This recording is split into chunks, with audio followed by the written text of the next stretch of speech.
الله أكبر الله أكبر.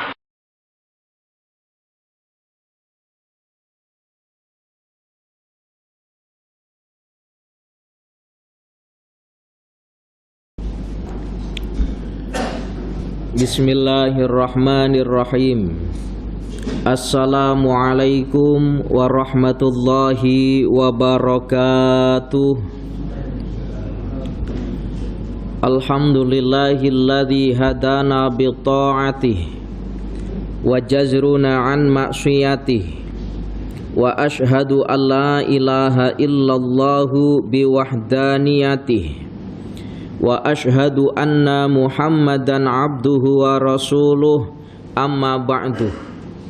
Hadirin jamaah muslimin wal muslimat rahimakumullah. Alhamdulillah, puji syukur kita kehadirat Allah atas segala nikmat yang telah diberikan kepada kita, sehingga dengan nikmat-nikmat itu Allah berikan kesempatan kepada kita untuk senantiasa hadir di dalam masjid yang tidak lain adalah lis-sholati, laksanakan ibadah sholat yang tentu kita kerjakan dengan cara berjamaah. Semoga masjid yang sekarang kita duduk di dalamnya ini kelak di akhirat akan menjadi saksi di hadapan Allah bahwa kita selama hidup di dunia termasuk golongan orang-orang yang soleh dan solehah. Amin ya rabbal alamin. Para jamaah yang dirahmati oleh Allah, adapun pertemuan malam hari ini kita akan membahas perihal tentang satu nasihat yang diberikan oleh Syekh Nawawi Al-Bantani, perihal tentang dosa mengikut syahwat dan bahayanya sikap sombong. Diriwayatkan daripada Sufyan Ats-Tsauri, kullu maksiatin an syahwatin, kullu maksiatin an syahwatin fa innahu yurja ghufranuha. Setiap maksiat yang bersumber daripada syahwat, setiap maksiat yang berpunca atau bersumber daripada syahwat, fa innahu yurja ghufranuha, maka sungguh maksiat yang bersumber daripada syahwat boleh diharapkan pengampunannya. Tetapi wa kullu maksiatin an kibrin, tetapi setiap maksiat yang bersumber daripada sifat sombong, fa innahu la yurja ghufranuha, maka sungguh maksiat yang bersumber daripada sifat sombong tidaklah boleh diharapkan pengampunannya. Li'anna maksiata iblisa kana asluha minal kibri, karena maksiatnya iblis itu bersumber daripada sombong. Sementara wazallata sayyidina Adama kana asluha minasyahwah, sementara silapnya Nabi Adam itu bersumber daripada syahwah. Para jamaah yang dirahmati oleh Allah, pertama kali iblis melakukan maksiat kepada Allah itu berupa sombong. Pertama kali iblis melakukan maksiat kepada Allah berupa sombong. Sombong apa? Sombong ketika Allah perintahkan kepada Nabi, sombong ketika Allah perintahkan kepada penduduk surga untuk sujud kepada Nabi Adam. Iblis tak nak sujud kepada Nabi Adam, sombong karena merasa lebih baik ciptaannya dibandingkan dengan Nabi Adam. Iblis tercipta daripada api, sementara Nabi Adam tercipta daripada tanah. Api lebih mulia dibandingkan dengan tanah, begitulah kata iblis, sehingga tak nak sujud kepada Nabi Adam. Sujud dalam perkara ini ketika Allah perintahkan kepada penduduk surga, sujudnya kepada Nabi Adam itu bukan bermakna menyembah Nabi Adam, tidak, tetapi sujud sebagai bentuk penghormatan kepada Nabi Adam alaihissalam. Sehingga karena permulaan iblis melakukan dosa atau permulaan iblis melakukan maksiat berupa sifat sombong itu, Allah usir daripada surga, yang pada akhirnya Allah janji akan menghukum iblis untuk dimasukkan ke dalam neraka untuk selama-lamanya karena sifat sombong. Wa zallata sayyidina Adam kana asluha minasyahwah, sementara kesilapan Nabi Adam itu berpunca daripada syahwat. Syahwat makna di sini bermakna keinginan. Ketika Allah larang kepada Nabi Adam untuk memakan buah khuldi, tetapi karena syahwat, karena keinginan untuk memakan buah khuldi, akhirnya Nabi Adam pun memakan buah khuldi yang pada awalnya dilarang oleh Allah.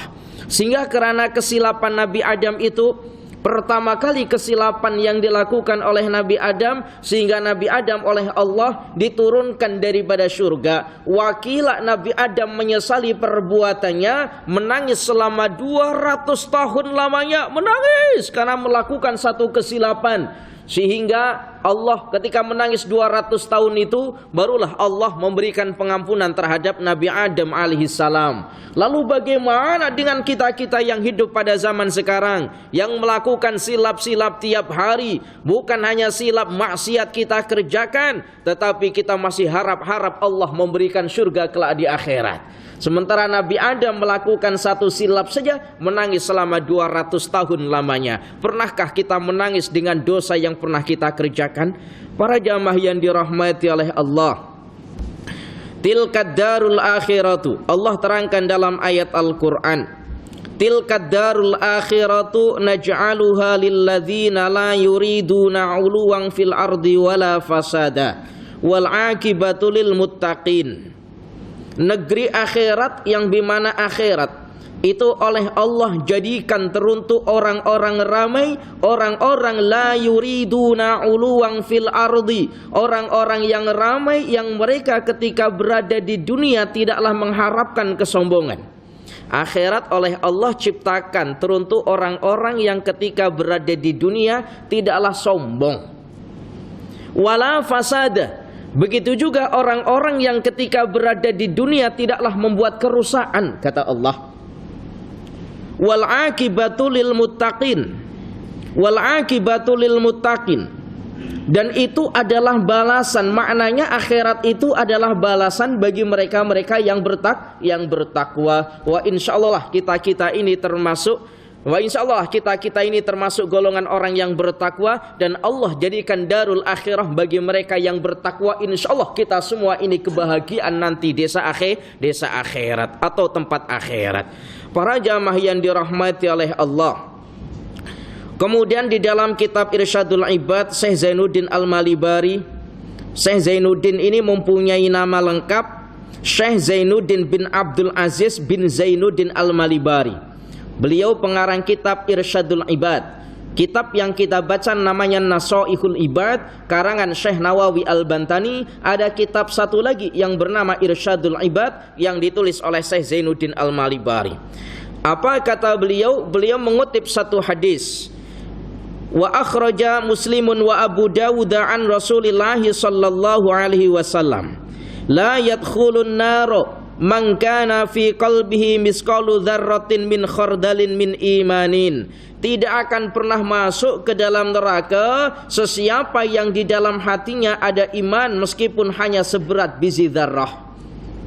Tidak akan pernah masuk ke dalam surga, tidak akan pernah masuk ke dalam neraka seseorang yang di dalam hatinya ada iman meskipun hanya sebesar biji dzarrah. Ya Allah ya Karim, dalam makna kalimat yang lain, la yadkhulul jannata, ini la yadkhulun naro, ini bermakna begini, tidak akan masuk neraka selama-lamanya bagi mereka yang mempunyai iman di dalam hatinya meskipun hanya sebesar biji dzarrah. Bermakna begini, ketika orang melakukan maksiat tetapi di dalam hatinya ini ada iman, nanti juga berkesempatan ia masuk ke dalam neraka, tetapi tidak untuk selama-lamanya karena di dalam hati masih ada iman. Boleh paham ya ini ya? Kecuali bagi mereka yang sama sekali tidak ada iman, maka abadan selama-lamanya ia akan masuk ke dalam neraka.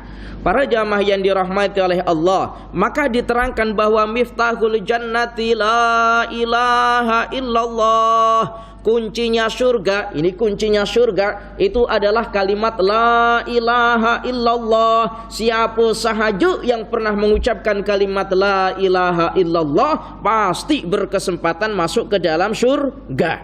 Entah itu bila masanya, tapi pasti akan masuk ke dalam surga. Para jamaah yang dirahmati oleh Allah, ini yang saya heran. Ketika kita mengucapkan kalimat la ilaha illallah atau biasa yang disebut dengan tahlil. Tahlil itu ya kalimat la ilaha illallah. Tapi saya heran kenapa sebagian ada golongan-golongan yang mengatakan bahwa tahlil itu bid'ah. Sementara kuncinya surga adalah la ilaha illallah. Tahlil itu kan la ilaha illallah. Kalau kita semisal membaca tahlil itu tidak ada kalimat la ilaha illallah, tidak dinamakan tahlil. Tetapi ketika kita bertahlil meskipun tidak membaca qul huwallahu ahad, tidak membaca qul a'udzu birabbil falaq, tidak membaca qul a'udzu birabbin nas, hanya terus membaca la ilaha illallah sudah dikatakan tahlil. Lalu bagaimana dikatakan tahlil itu bid'ah dan bid'ah itu dolalah, dolalah itu tempatnya di neraka, sementara tahlil itu adalah kalimat la ilaha illallah. Yang pertama. Yang kedua lagi, saya heran dengan golongan-golongan tertentu yang mengatakan merayakan maulid baginda Nabi adalah bid'ah. Saya ceritakan begini. Dulu Abu Lahab ketika Sayyidah Aminah melahirkan baginda Nabi, Abu Lahab yang kita kenal siapa Abu Lahab itu, yang nanti menjadi pimpinannya orang kafir. Abu Lahab ketika Sayyidah Aminah melahirkan baginda Nabi itu sangat gembiranya, sehingga Abu Lahab ini memerdekakan budaknya untuk berkhidmah kepada Sayyidah Aminah.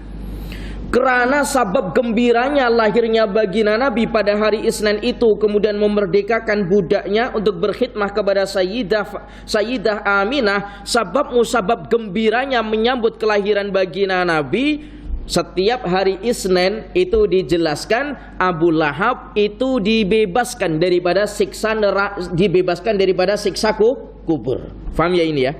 Sabab senang dengan kelahiran baginda Nabi itu ketika setiap hari Isnin itu Abu Lahab dibebaskan daripada siksa alam kubur. Padahal Abu Lahab yang nyata-nyata orang kafir, yang nyata-nyata tidak mengerti bagaimana cara membaca maulid baginda Nabi. Lalu bagaimana dengan kita yang ketika bulan maulid membaca sholawat kepada baginda Nabi, bahkan hari-hari kita membaca sholawat baginda Nabi? Apakah tidak selayaknya memang kita ini menyambut kerayaan daripada kelahiran baginda Nabi?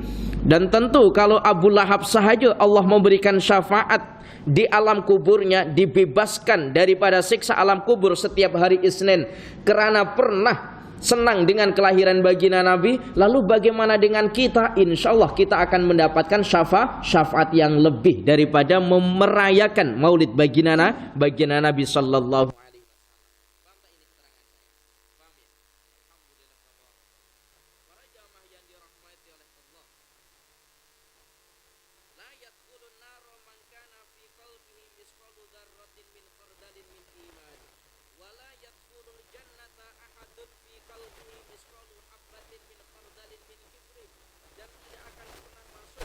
Surga sesiapa yang di dalam hatinya terdapat sifat kibir, berupa sifat sombong, meskipun itu hanya sebesar biji dzarrah, kata baginda Nabi, takkanlah masuk ke dalam surga sesiapa yang di dalam hatinya ada sifat sombong meskipun hanya sebesar biji dzarrah. Kenapa sombong? Kita ini makhluk tak layak untuk mempunyai sifat sombong. Kenapa? Sebab satu-satunya yang berhak untuk mempunyai sifat sombong hanya Allah Ta'ala semata. Makhluk tak ada yang disombongkan. Sombong harta, mati harta tidak mengikuti kita. Sombong jawatan, ketika kita mati, jawatan itu tidaklah ditulis dalam batu nisan kita. Sombong apapun takkanlah mengikuti kita ketika kita nanti mati. Para jamaah yang dirahmati oleh Allah, begitu juga Ibnu Asakir diterangkan dalam kitab yang sama, iyyakum wal kibro fa inna iblisa hamluhu al kibru ala alla yasjuda li adama. Takutlah kalian semua akan sifat sombong, kata Ibnu Asakir. Kenapa? Sungguh iblis karena sifat sombongnya itu pada akhirnya tak nak sujud kepada Nabi Adam, yang akhirnya iblis diusir oleh Allah daripada surga. Sombong. Banyak karena sifat sombong. Sombong jawatan, kita tengok macam mana cerita Fir'aun. Sombong karena jawatannya, akhirnya Allah tenggelamkan ke dasar lautan merah. Sombong harta, bagaimana ingat cerita Qarun, orang yang oleh Allah diberikan harta, rumah terbuat daripada emas permata. Sombong dengan hartanya, akhirnya ditenggelamkan ke dasar perut bumi. Sombong, bermula daripada sombong. Wa iyyakum wal hirsa, dan takutlah kalian akan sifat tamak. Kata beliau, fa inna Adam alaihi salam hamluhu al-hirsu ala an akla minasyajarati. Karena sesungguhnya Nabi Adam alaihi salam karena sifat tamaknya sehingga memakan buah khuldi. Karena sifat tamak, artinya keinginan. Tak cukup Allah larang untuk makan ini, ternyata masih tetap nak makan itu. Ini berarti mempunyai sifat tamak. Wa iyyakum wal hasada, kata Ibnu Asakir, takutlah kalian akan sifat hasad. Fa inna banai adama innama qatala ahaduhuma sahibahu hasadan.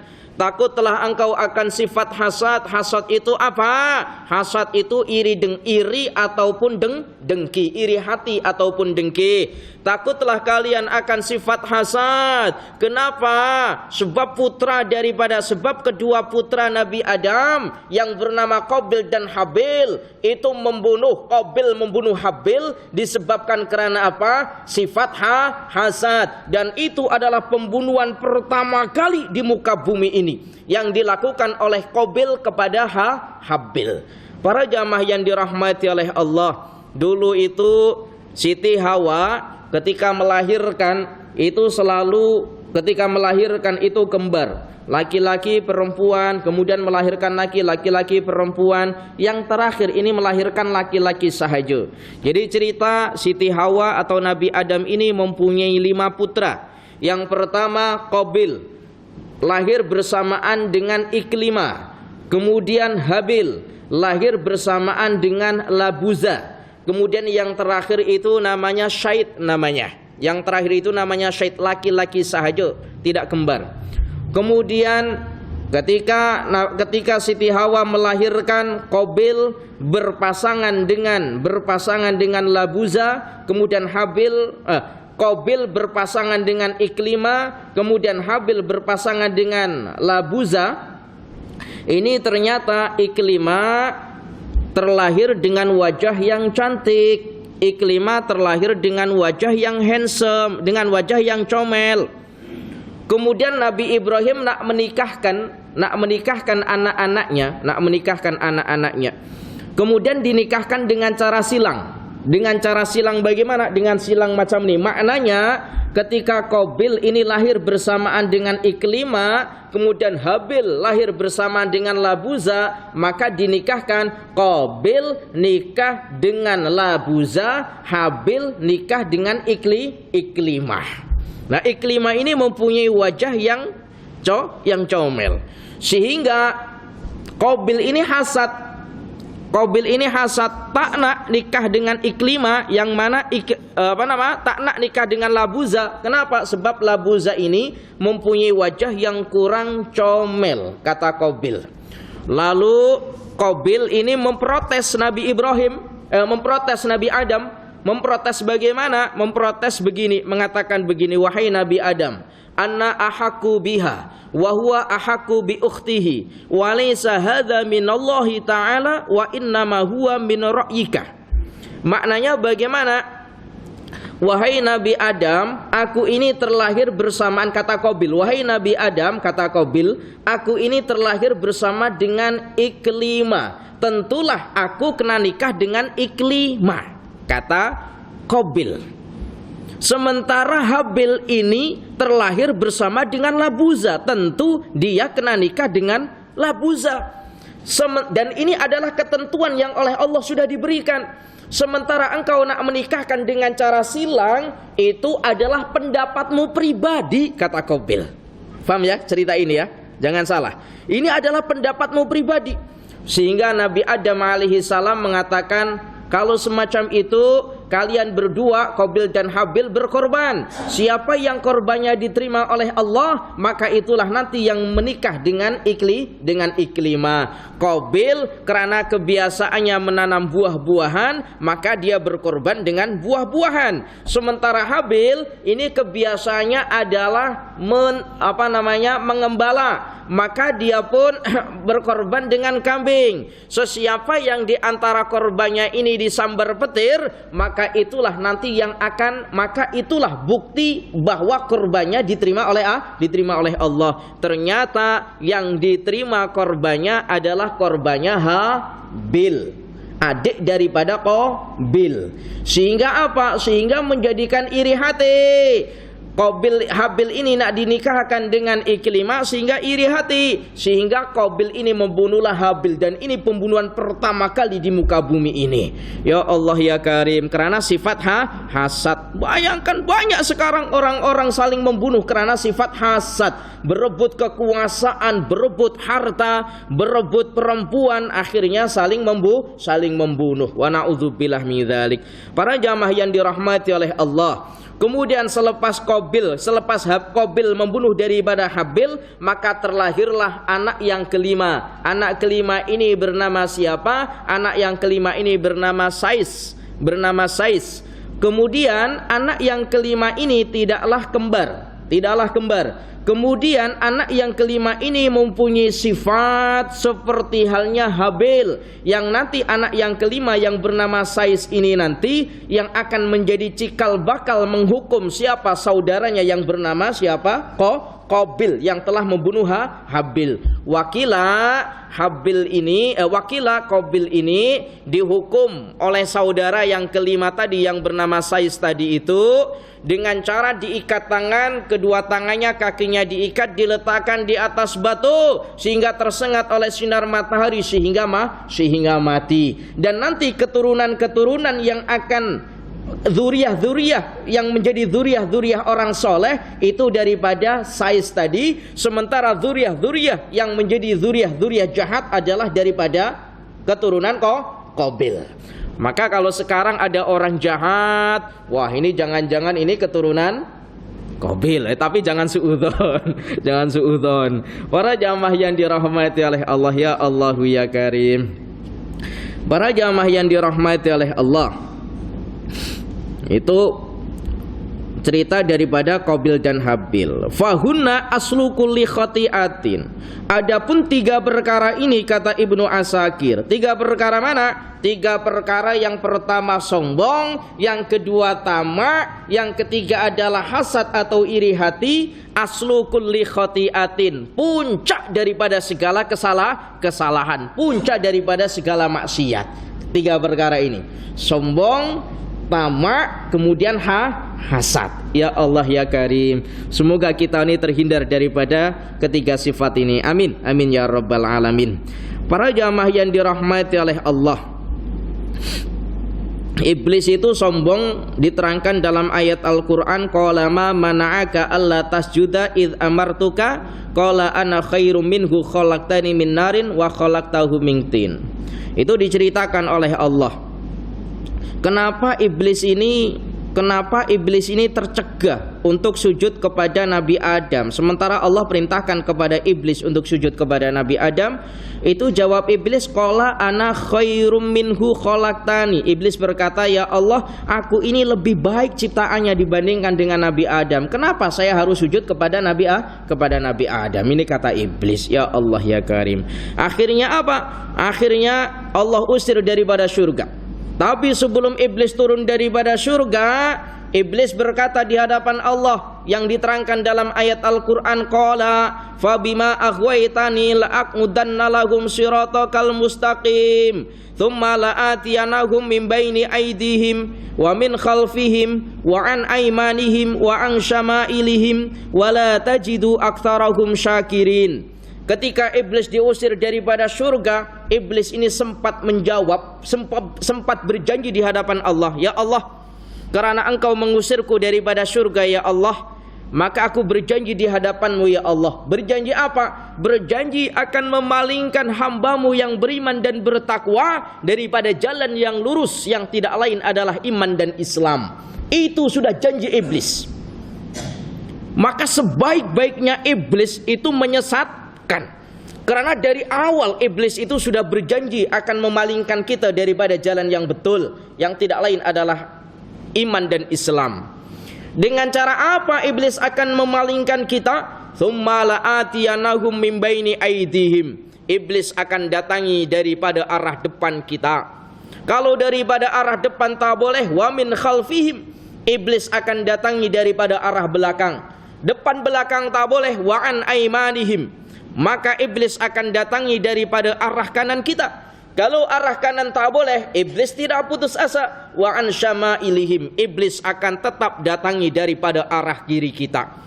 Apa maknanya depan, belakang, kanan dan kiri? Imam Al-Qattani menjelaskan dalam kitabnya. Imam Al-Qattani menjelaskan perihal tentang ayat ini. Yang dimaksud dengan iblis akan menggoda kita daripada arah depan, bermakna iblis akan menawarkan kepada kita supaya kita melakukan dosa-dosa besar, berzina, merompak, membunuh, berbuat syirik. Begitulah mula-mula iblis akan menawarkan kepada kita.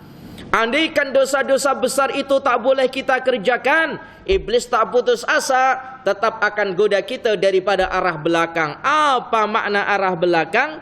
Iblis akan menawarkan kepada kita supaya melakukan dosa-dosa kecil. Karena kau takut laksanakan dosa besar, takut Allah tak terima taubatmu, kerjakan saja dosa kecil. Bila kau bertobat, Allah akan terima taubatmu. Begitulah iblis menggoda kita. Kalau daripada depan belakang tak boleh, iblis tak putus asa, tetap akan goda kita daripada arah sebelah kanan. Apa makna sebelah kanan? Iblis akan menawarkan kepada kita perkara-perkara yang mubah, sehingga kita meninggalkan perkara-perkara yang afdol. Seperti apa perkara yang mubah? Main handphone perkara mubah, tengok televisi perkara mubah. Dengan perkara mubah itu, bagaimana kita melupakan perkara yang afdol? Main handphone, main game, lupa dengan baca Al-Qur'annya. Tengok televisi, lupa dengan sholat berjamaahnya. Tengok movie, lupa dengan baca Al-Qur'annya. Begitulah iblis menggoda kita. Ya Allah ya Karim. Maka para jamaah yang dirahmati oleh Allah, cobalah kita introspeksi diri. Kita ini punya anak-anak. Anak-anak kita rata-rata suka main handphone, suka main game. Itu saya kira kalau anak-anak kita sudah pegang handphone, itu tak cukup 5 menit, 10 menit, 1 jam itu tak cukup. Berjam-jam kuat main game. Tetapi coba kalau semisal anak kita suruh baca Al-Quran, kira-kira kuat berapa menit? Ustaz tak tanya dah berapa jam, berapa menit kira-kira kuat? 5 menit rasa sudah 1 jam. Begitulah. Dulu sebelum ada handphone, sebelum ada game, masa-masa kita kecil belum ada game lagi, biasa-biasa saja kan, biasa-biasa saja. Lepas maghrib kita belajar Al-Quran.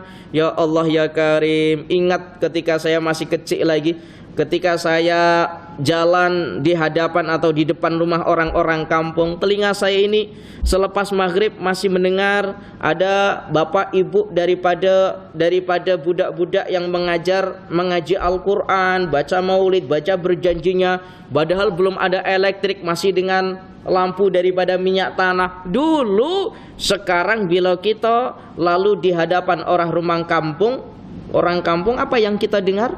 Suara musik dan suara televisi. Begitulah. Ya Allah ya Karim, jom awasi anak-anak kita, awasi anak-anak kita. Maka saya sangat bahagia sekali bila masa maghrib jamaah ajak anaknya untuk sholat berjamaah di masjid. Itu Masya Allah, bahagia sekali, bahagia sekali. Saya yakin yang demikian nanti itu, anak-anak yang demikian itu nanti yang akan menjadi penerus kita untuk sholat di masjid ini. Kalau kita orang tua dah tak nak mengajarkan anak kita pergi ke masjid, Saya takut Masjid Mukim Lundang ini yang sekarang nampak jamaahnya ramai, nanti 5 tahun, 10 atau 15 tahun yang akan datang sudah tidak lagi ada jamaahnya. Kenapa? Orang tuanya sudah tua, banyak yang meninggal dunia, anaknya tidak terbiasa pergi ke masjid. Jom kita ajak anak-anak pergi ke masjid. Para jamaah yang dirahmati oleh Allah, saya yakin kita ini boleh pergi ke masjid. Sekarang istiqomah ke masjid itu gegara dulu atau kita mengajarkan untuk pergi ke masjid. Para jamaah yang dirahmati oleh Allah, sampai bila iblis itu berhenti menggoda kita? Sampai bila iblis itu berhenti menggoda kita? Sampai wala tajidu aktsarahum syakirin. Sampai engkau ya Allah tidak akan mendapati kebanyakan daripada hamba-hambamu yang beriman dan bertakwa sebagai orang yang bersyukur. Sampai iblis ini akan berhenti menggoda kita, itu sampai kita itu berhenti, artinya tidak bersyukur dengan apa yang oleh Allah berikan kepada kita. Kenapa? Dengan cara kita tidak bersyukur dengan apa yang oleh Allah berikan kepada kita, kita terkena hukum ayat la in syakartum la azidannakum wa la in kafartum inna adzabi lasyadid. Ingkar atas segala nikmat yang oleh Allah berikan kepada kita, maka ancaman Allah adalah wala in kafartum inna adzabi lasyadid. Ya Allah ya Karim. Para jamaah yang dirahmati oleh Allah, syukur itu bagaimana sih? Syukur atas nikmat yang oleh Allah berikan kepada itu bagaimana Ustadz? Apakah cukup dengan mengucapkan kalimat Alhamdulillah? Tak cukup. Lalu bagaimana rasa syukur kita di hadapan Allah? Yang dinamakan syukur itu adalah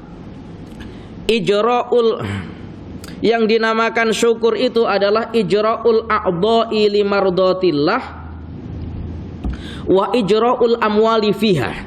Yang dinamakan syukur adalah menggerakkan anggota badan kita untuk mendapatkan ridho Allah dan menggerakkan harta benda kita sama untuk mendapatkan ridho Allah. Itulah yang dinamakan syukur. Maknanya begini, ketika Allah memberikan rizki kepada kita, kita gerakkan anggota badan kita dengan mengucapkan kalimat Alhamdulillah supaya kita mendapatkan ridho Allah. Kita gerakkan lisan kita mengucapkan Alhamdulillah. Kemudian kita gerakkan harta benda kita untuk sesuatu itu juga mendapatkan ridho Allah. Maksudnya bagaimana? Kita gunakan harta kita untuk kebaikan. Maka ini yang dinamakan syukur. Kalau lisan kita mengucapkan kalimat Alhamdulillah, tetapi harta kita tidak kita gerakkan untuk sesuatu yang molek atau sesuatu yang baik, tidak dinamakan syukur. Justru mungkin kita gunakan untuk bermaksiat semisal, maka tidak dinamakan syukur. Begitupun sama, ketika Allah memberikan nikmat berupa sehat, maka gerakkanlah lisan kita dengan mengucapkan kalimat Alhamdulillah, lalu gerakkan badan kita untuk mendapatkan ridho Allah. Maksudnya bagaimana? Dengan cara memperbanyak ibadah. Itulah syukur atas nikmat sehat. Para jamaah yang dirahmati oleh Allah, hati-hati yang demikian. Kalau kufur nikmat atau ingkar nikmat, maka Allah sudah berjanji wala in kafartum inna adzabi lasyadid. Para jamaah yang dirahmati oleh Allah, kemudian nasihat yang kedua para jamaah, nasihat yang kedua yaitu perihal tentang berbuat dosa sambil tertawa dan berbuat taat sambil menangis. Berbuat dosa atau melakukan maksiat sambil tertawa, kemudian melakukan taat sambil menangis. Di dalam kitab Nashaihul Ibad dijelaskan oleh Syekh Nawawi Al-Bantani, di mana beliau mengutip perkataan daripada sebagian orang yang ahli zuhud. Apa yang disampaikan oleh orang yang ahli zuhud? Man adznaba dzamban wa huwa yadhaku fa innallaha ta'ala yudkhiluhun nara wa huwa yabki. Sesiapa yang berbuat dosa dan dia dalam keadaan tertawa, berbuat maksiat tertawa pula, maka yudkhiluhun naro wa huwa yabki. Allah akan memasukkan ia ke dalam neraka dalam keadaan menangis. Sesiapa yang berbuat maksiat sambil tertawa, maka Allah akan memasukkan neraka dalam keadaan menangis. Waman ata'a wa huwa yabki, dan sesiapa yang menangis, waman ata'a wa huwa yabki, dan sesiapa yang taat kepada Allah dan dia dalam keadaan menangis, fa innallaha ta'ala yudkhiluhul jannata, maka sungguh Allah akan memasukkan ke dalam syurga, wa huwa yadhaku, yang mana ia dalam keadaan tertawa. Boleh paham ya kalimat ini ya? Perhatikan molek-molek. Sesiapa yang berbuat dosa sambil tertawa, yang sepatutnya orang itu kalau selepas melakukan dosa itu kan kena menangis. Ya Allah, aku telah melakukan dosa. Sepatutnya kan seperti itu. Membaca istighfar, menangis karena telah melakukan dosa. Ini melakukan perbuatan maksiat kemudian tertawa. Maka nanti oleh Allah akan dimasukkan ke dalam neraka dan dia dalam keadaan menangis. Dalam keadaan menangis. Para jamaah yang dirahmati oleh Allah, waman ata'a wa huwa yabki, dan sesiapa yang taat kepada Allah kemudian dia dalam keadaan menangis, maka nanti oleh Allah akan dimasukkan ke dalam surga yang mana ia dalam keadaan tertawa. Sebaliknya, maka para jamaah yang dirahmati oleh Allah, orang yang melakukan maksiat sambil tertawa, orang yang melakukan maksiat kemudian ia tertawa dengan maksiatnya, pada hakikatnya ia telah melakukan dua maksiat. Dan orang yang melakukan taat kemudian dia menangis, maka sesungguhnya dia telah melakukan dua kebaikan. Perhatikan mulai ini. Orang yang melakukan maksiat sambil tertawa, maka sungguh dia telah berbuat dua maksiat kepada Allah. Maksiat yang pertama adalah berupa maksiatnya yang dia kerjakan. Yang pertama, yang kedua tertawanya karena melakukan maksiat itu pun juga perbuatan maksiat. Karena senang melakukan perbuatan maksiat. Faham ya kalimat ini ya? Boleh faham? Alhamdulillah. Sementara orang yang melakukan taat dalam keadaan menangis, maka sungguh ia ini telah melakukan dua kebaikan. Kebaikan apa? Yang pertama berupa taat itu sendiri. Yang pertama, taatnya itu kebaikan. Yang kedua, perbuatan menangis karena menjunjung tinggi atau memuliakan perintah-perintah Allah. Ada dua kebaikan. Jangan keliru. Perhatikan molek-molek. Orang yang melakukan taat kepada Allah kemudian ia menangis, maka sungguh ia telah melakukan dua kebaikan. Kebaikan yang pertama, taat itu sendiri, itu merupakan kebaikan. Kebaikan yang kedua itu adalah berupa menangis. Kenapa? Sebab dia memuliakan perintah Allah. Dua kebaikan. Maka para jamaah yang dirahmati oleh Allah, namun ya tidak salah ketika kita semisal taat kepada Allah, zikir kita, atau semisal sholat kita dalam keadaan yang biasa-biasa saja tidak menangis, itu ya nggak apa-apa. Tapi disunahkan ketika kita ini membaca ayat Al-Quran, yang mana ayat Al-Quran itu menerangkan tentang azab-azab yang oleh Allah akan diberikan kepada mereka-mereka yang bermaksiat. Allah mengancam mereka-mereka yang bermaksiat. Ketika kita membaca ayat Al-Quran yang menerangkan demikian, maka menangislah. Tetapi bila ayat Al-Quran itu menerangkan tentang nikmat-nikmat yang oleh Allah berikan kepada mereka yang bertakwa nanti di akhirat kelak, maka jangan menangis, tersenyumlah. Maka seperti halnya kita sholat semisal, ketika kita sholat, imam membaca ayat yang ayat itu menerangkan tentang siksa-siksa Allah di akhirat kelak, maka nggak apa-apa kita menangis. Karena tadi itu maknanya menerangkan tentang ayat-ayat azab. Jangan menangis yang kebiasaan kita ini menangis bila dalam ibadah sholat kita atau zikir kita, itu karena bacaannya imam, bukan maknanya yang kita tangisi. Betul kan? Kalau imamnya bacanya suaranya merdu, kita nangis. Apa hubungannya dengan suara merdu itu? Sepatutnya bukan seperti itu. Maka pernah ini kejadian, betul kejadian di Kuala Lumpur. Pada bulan Ramadan saya makmum tepat di belakang imam. Imamnya baca dengan suara merdu.